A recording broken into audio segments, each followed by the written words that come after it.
খালি থাকে। ঝর্ণা বিকেল 5টায় কাজে বেরোয় দ্বিতীয় দফায়। পাশের ঘরে বাসন্তীকে বলে যায় নিজের ঘরের দিকে নজর রাখতে। পাগলি ঠিক সময় খেলার মাঠ থেকে বাড়ি না ফিরলে তাকে ডেকে আনতে।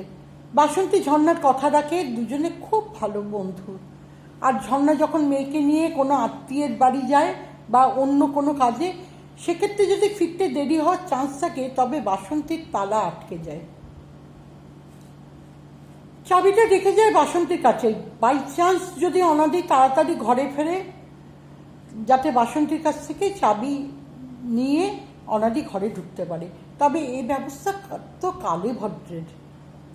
ঘন্টার পর ঘন্টা সময় কাটাবে এমন জায়গা বা আত্মীয় নেই ঝর্ণার, না বাপের কুলে না শ্বশুর কুলে। আর বন্ধু, সে তো নিজের এলাকায়, নিজের বস্তিতে, তাদের সাথেই বা কতটুকু সময় কাটায় ঝর্ণা। বাসন্তী নিহাত পাশের ঘরের, অবসরে বিবসরে মনের কথা তার সাথে হয় বই কি। আসলে ঝর্ণার জীবন আবর্তিত হয় কাজের বাড়ি আর নিজের একফালি ঘরের মধ্যে, অনাদি আর পাগলিকে নিয়ে। আজকের পাগলি সত্যিকারে বড় হয়ে যাওয়ায় চিন্তিত ঝর্ণা ভাবে, বিধির বাঁধন কাটবে তুমি কি এমন শক্তিমান?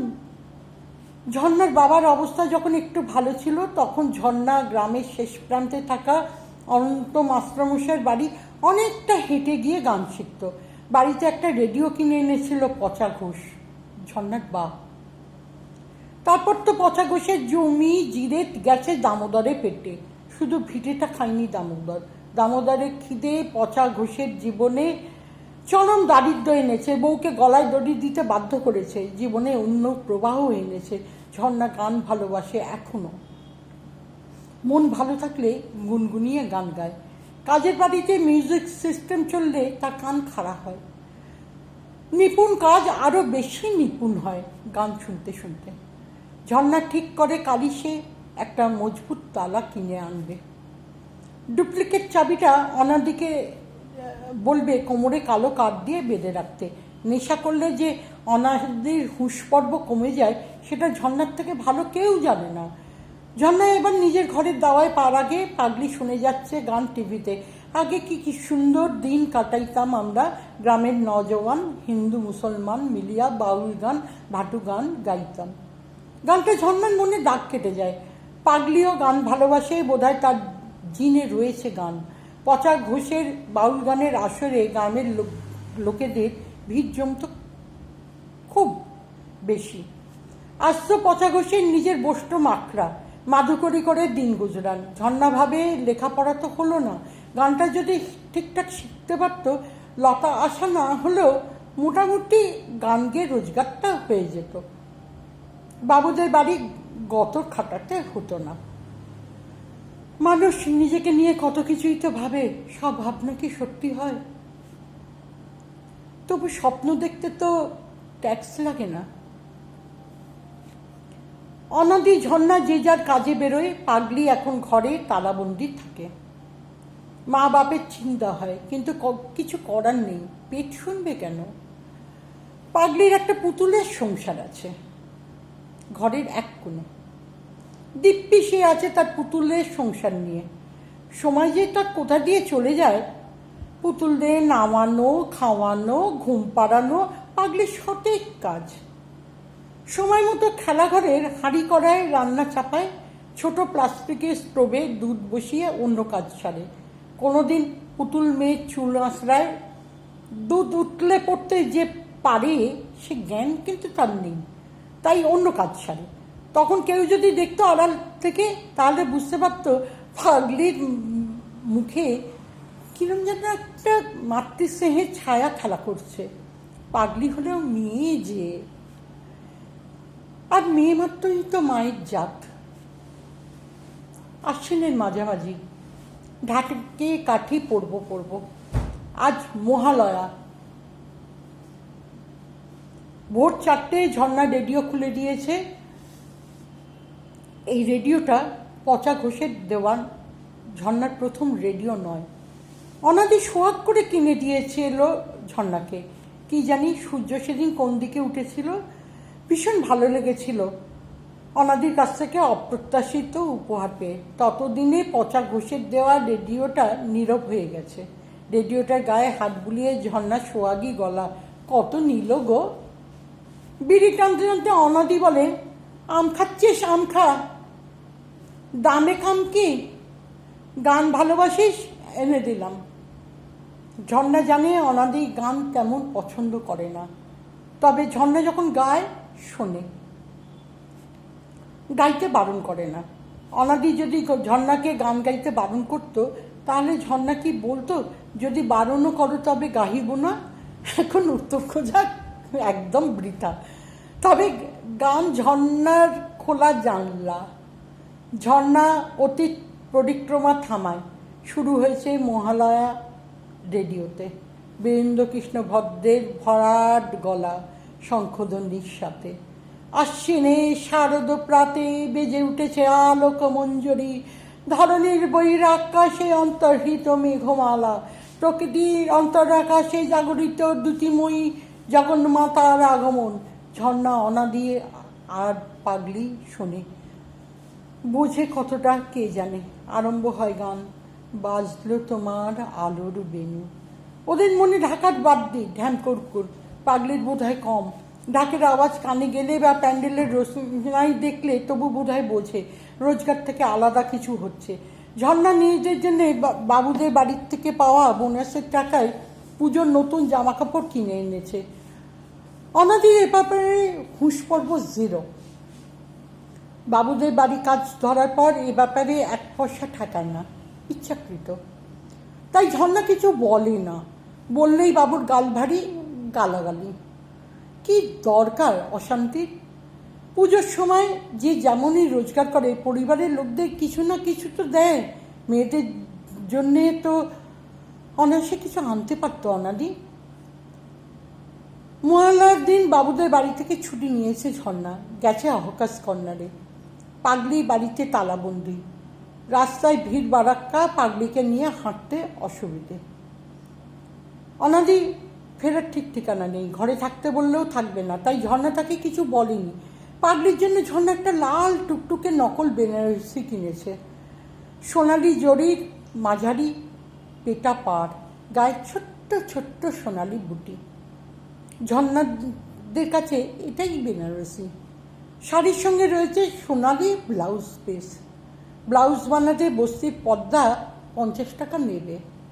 তা নেকে যাক, ব্লাউজটা পর্দা ভালোই বানায়, বেশ মানাবে শাড়িটা তার পাগলিকে। শাড়ির টাকাটা মেটাতে মেটাতে ভাবে ঝর্ণা।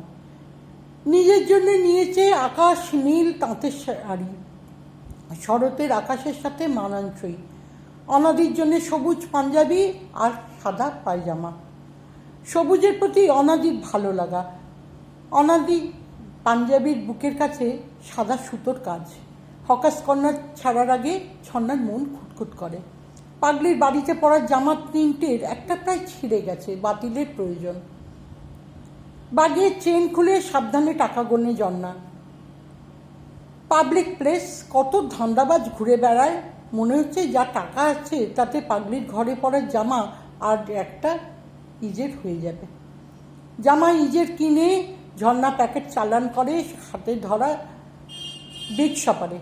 সদ্য পাওয়া বিগ শপার পাগলির জন্য একটু দামি শাড়ি কেনা সুবাদে, পরেও কাজে লাগবে এটা ওটা আনতে। ব্যাগে ঝর্ণার আর কিছু টাকা পয়সা নেই, অটো তো দূরের কথা, বাস ভাড়া পর্যন্ত নেই। প্রিয়জনের জন্যে পছন্দসই জিনিস কিনে ঝর্ণা মনের আনন্দে হেঁটেই 5-5টা বাস স্টপ পার হয়ে যায়। কষ্ট হয়, কিন্তু সেটা শরীরের কষ্ট, মনের আনন্দকে সেটা ছাপিয়ে যায় না। ঘরের দরজার তালাটা খুলছে ঝর্ণা। ব্লাউজ ঘামে ভিজেছে, মন ভিজেছে আনন্দে। পাগলির পুতুলের ইতিকথায় ছেদ পড়ে ঝর্ণা বা অনাদি তালা খোলার আওয়াজে। পুতুলগুলোকে সযত্নে ছুঁয়ে পাগলি আঁকা বাঁকা পায়ে এগিয়ে এসে ঝর্ণার শাড়িতে টান দিয়ে কাছে টেনে আনে, বা অনাদি এলে তার কোলে মাথা রেখে শুয়ে পড়ে। পাগলি নারী হয়েছে বটে, নারী সুলভ সংকোচ তার জন্মায়নি, সবটাই তার ছেলে মানুষই। সেই ষষ্ঠীর দিন থেকেই পাগলি কখনো ইশারায় কখনো অবদ্ধ ভাষায় বায়না ধরেছে প্যান্ডেলে যাবে। ঢাকে কাঠি পড়ে গেছে, পাগলিও বুঝে গেছে পুজো এসেছে। বুঝে গেছে বছরের অন্য সব দিনের থেকে কটা আলাদা দিন এসেছে। পাগলি তো কালা নয়, কিছুটা বুদ্ধিহীন, আর মুখে ভাষা নেই। যখন তখন সে বোবা। কিন্তু ঝর্ণার সময় কই, 1 মাসের বোনাস দেয় বাবুরা। পুজোর সময় কাজে না গেলে বৌদিদের মুখ হাঁড়ি, অথচ সন্ধ্যাবেলায় বা শেষ রাতে নিজেরা বেরোয় ঠাকুর দেখতে। কি যেন বলে লাহাবাড়ির মোহিনী দিদিমণি, হ্যাঁ মনে পড়েছে, প্যান্ডেল হপিং। এছাড়া পাড়ার প্যান্ডেলে পুষ্পাঞ্জলি দেওয়া, সকাল সন্ধে আড্ডা মারা, বিচিত্রা অনুষ্ঠান দেখা, সবই তো চলছে নিজেদের। কিন্তু পুজোর সময় রেস্তোরাঁর ব্যাপারে ঝর্ণার সব কাজের বাড়ির এক বক্তব্য, বিশাল লাইন, কোয়ালিটি বাজে, কোয়ান্টিটি কম। মুখে বলে না, তবু ঝর্ণা জানে দামটাও স্যাটিসফ্যাক্টরি নয়। তাই বাড়িতে ভালো মন্দ রান্না, ঝর্ণার জান কয় না।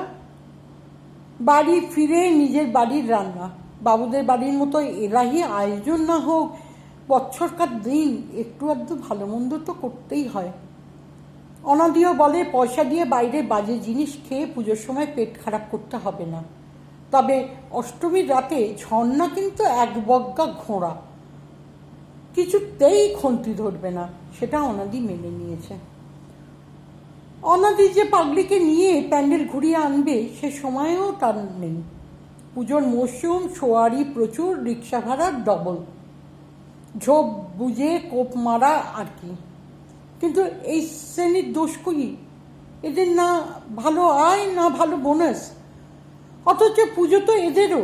পাগলি আর কি করে, জানলার শেক ধরে রাস্তা দিয়ে যাতায়াত করা নতুন পোশাক পরা মানুষজন দেখে, ঢাকের আওয়াজ কানে গেলে হাততালি দেয়, মাইকে বাজা গান শোনে। ঝর্ণার আগের থেকে ঠিক আছে পাগলিকে অষ্টমীর রাতে পুজো প্যান্ডেলে নিয়ে যাবে। আজ সেই মহাষ্টমী, আজ ছুটি নিয়েছে, গ্রান্টেড লিভ নয়, ফ্রেঞ্চ লিভ। ভেবেছে কাল গিয়ে পেট ব্যথার অজুহাত দেবে, ওটা সব থেকে সেফ অজুহাত। কেউ বুঝতে পারে না চেহারা দেখে। আজ ঝর্ণা নিজের থেকেই বলেছে সকালের রান্নাটা বাড়িতেই হবে। তাই অনাদি পাঁঠার মাংস কিনে এনেছে, ঝর্ণা মন দিয়ে রাঁধছে। বাপ বেটি দুজনেই পাঁঠার মাংস ভালোবাসে। পাগলি পেছন থেকে মাকে জড়িয়ে ধরে, ঝর্ণা সস্তায় বলে, ওরে ছাড় ছাড়, স্টোভে মুখ গুজে পড়ে মরে যাবো যে। পাগলি মরা বাঁচা বোঝে না, মাংসের বাস আর ঝর্ণার আশ্বাস সন্ধ্যেবেলায় প্যান্ডেলে নিয়ে যাবে, দুয়ে মিলে এটা তার মন ভালোর বহিঃপ্রকাশ। মাংস তৈরি হয়ে গেছে, ঝর্ণা কড়াই সাঁড়াশি দিয়ে ধরে মাংস গামলায় ঢালে, একটা ঢাকা চাপা দেয়। এবার ঝর্ণা চান করে পুজো প্যান্ডেলে পুষ্পাঞ্জলি দিতে যাবে। পাগলিকে নিয়ে গিয়ে লাভ নেই, মন তো বলতে পারবে না। ঝর্ণাও ভালো করে পুষ্পাঞ্জলি দিতে পারবে না, নজর রাখতে হবে পাগলিকে। ওকে লুকিয়ে ঝর্ণা পুজো প্যান্ডেলে যায়। মহাষ্টমীর সন্ধে, সারা শহর মেতেছে আনন্দ উৎসবে। মাংস ভাত খেয়ে মা মেয়ে শুয়েছিল দুপুরে, ভালো মন্দ পেটে। জব্বর ঘুম এসেছে, অনাদি ঘরে নেই, রিক্সা চালাতে বেরিয়েছে বোধহয়। ঝর্ণা মেয়েকে তুলে দাওয়ায় হাত মুখ ধোয়ায়, নিজেও ধুয়ে নেয়। গজগজ করে, পোড়া চোখে ঘুম এসেছে বটে। এক্ষুনি এলো বলে ওরা ওরা ওরা মানে ঝর্ণার বন্ধুরা, এই বস্তির বাসিন্দারা। কাল থেকে প্ল্যান করা আছে, ওরা বলে পেলান। ঝর্ণা বলে পেলান নয় বাবা, প্ল্যান। বন্ধুরা বলে জিভে বড় আর ইংরেজি বেরোয় না। ঝর্ণার ঘরে কপাট, পাগলিকে সাজিয়ে সে নিজে শাড়ি পরছে, কপাটে রাম ধাক্কা।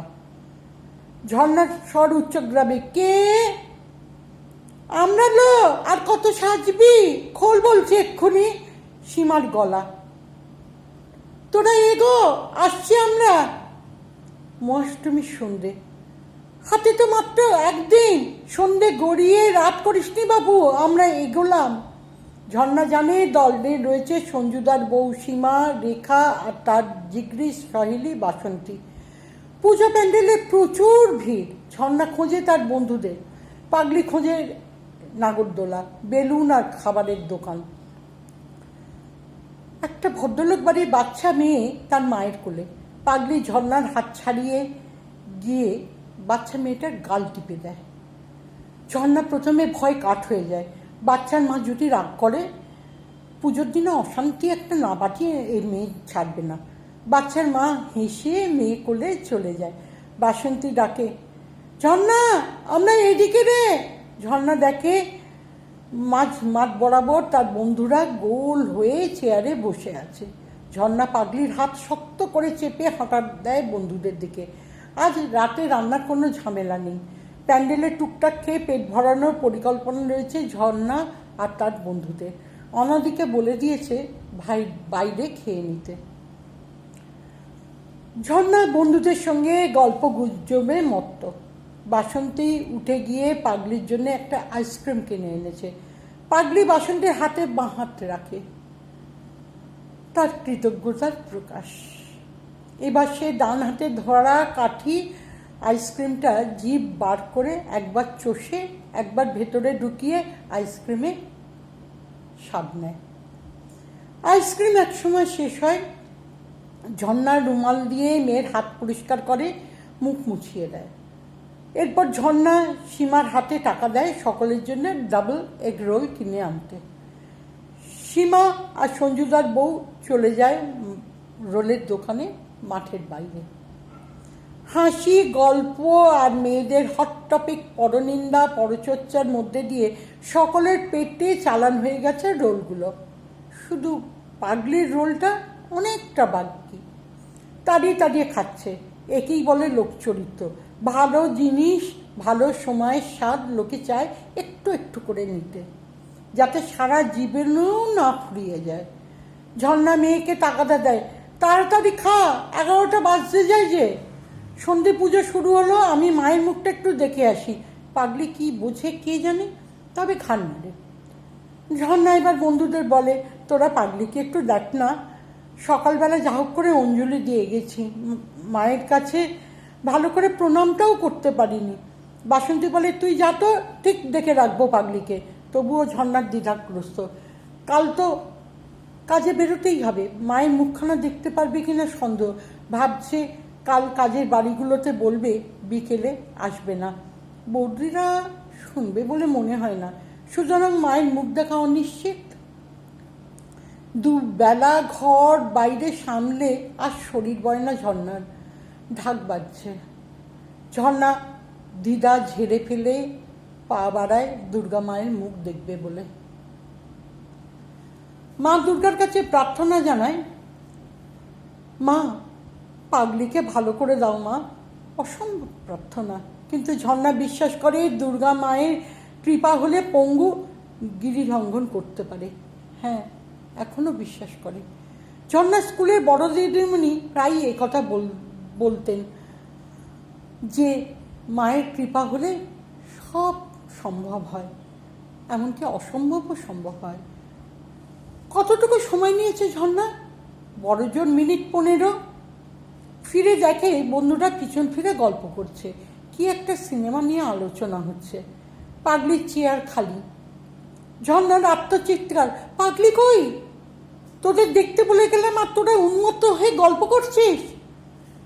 বাসন্তী, সীমা, রেখা, মন্টুদার বউ হতচকিত। এই তো ছিল, এই এক্ষুনি ছিল এখানে, গেল কোথায়? উন্মাদগ্রস্তের মতো ঝর্ণা ডাকে মেয়েকে, পাগলি পাগলি কোথায় তুই? আয় মা, আমার কাছে আয়। সকলে মিলে মাঠ চষে ফেলে, জানে বৃথা। তবুও পাগলির নিখোঁজের ব্যাপারে পুজো কমিটির সদস্যদের বলে মাইকে ঘোষণা করায়। কিছুই হয় না। পাগলি নিখোঁজ। রাত 12টা। ঢাকের আওয়াজ থেমেছে, মাইকে গান বাজছে। আমায় একটু জায়গা দাও, মায়ের মন্দিরে বসি। আমি অনন্ত একজন, অনেক দোষেতে দোষী।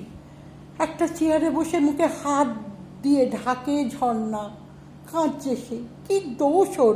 পূর্বজন্মের কোন পাপ? এই জন্মে তো সেরকম কিছু পাপ সে করেনি। বাসন্তী ঝর্ণার পিঠে আলতো হাত রাখে। বাড়ি চল, অন্য জায়গায় খুঁজতে হবে।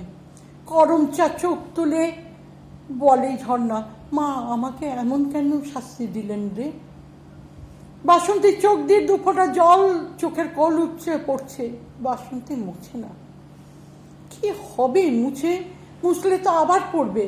অন্য বন্ধুরা দূরে দাঁড়িয়ে আছে। ঝর্ণার কাছে এগোবার সাহস নেই, অপরাধ বোধে ভোগা বন্ধুদের।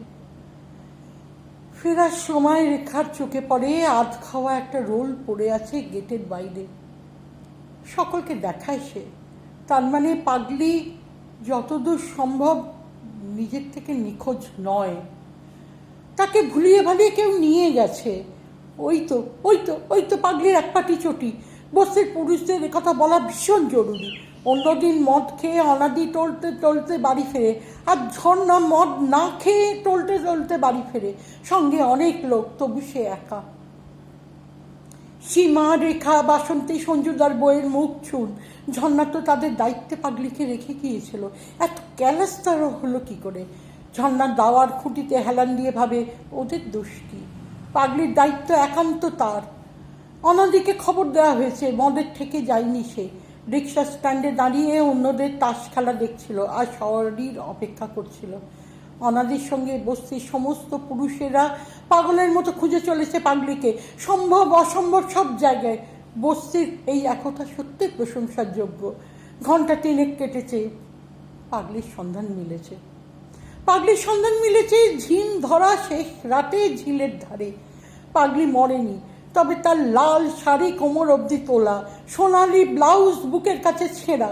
পাগলি মেয়ে সুলভ গোপনতা সকলের সামনে উন্মুক্ত। তার অচেতন শরীর বলে দিচ্ছে সেই ধর্ষিতা। অনাদি তড়িৎ গতিতে মেয়ের কাপড় নামায় পা অবধি, আঁচল ঘুরিয়ে বুক ঢাকে। পাঁজা করে তুলেছে মেয়ের দেহ। নজর পড়ে মেয়ের ঠোঁট নীল, এক কোণ দিয়ে এখনো রক্ত পড়ছে, গালে আঁচড়ের দাগ। দৃঢ় চোয়াল অনাদির। হারামজাদার সন্ধান পেলে দেখে নেব। অনাদি আজ এক ফোঁটা মদ এখনো খায়নি। ভেবেছিল এই লাস্ট খেটে রিক্সা তুলে দিয়ে মদ আর চাট নিয়ে বসবে, সাথে কটা রুটি। তার মধ্যেই এই অঘটন। পাগলি নিজের ঘরে, নিজের বিছানায়। জ্ঞান ফিরেছে। ঘরে এত লোক দেখে আনন্দে হাততালি দিয়েছে। অবোধ পাগলি জানে না মহাষ্টমী